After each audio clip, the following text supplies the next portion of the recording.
தவமே ஜெயம். அன்பு வணக்கம். இப்பதிவில்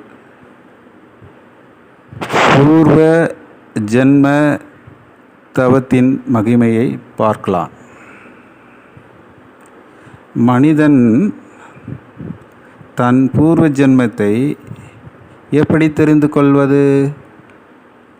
மனிதனாகிய பிறரிடமிருந்துதான், பிற அறிவு பெற்றுதான், பிறரிடமின்று கற்றுதான் எந்த ஒரு அறிவையும் செயலையும் செய்ய முடியும்.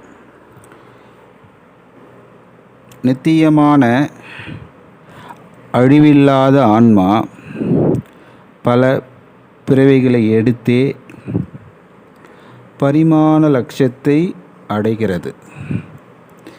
எல்லா அனுபவமும் அதனில் தொடர்ந்து இருக்கிறது. பழைய கிழிந்த ஆடைகளை கழற்றிவிட்டு புதிய ஆடைகளை மனிதன் அணிந்து கொள்வது போல பழைய தேய்ந்த உடல்களை விட்டுவிட்டு புதிய உடல்களை ஆன்மா தரித்து கொள்கிறது. இது கீதையின் தத்துவம். மற்றொரு பதிவில் மீண்டும் பார்க்கலாம். தவமே ஜெயம்.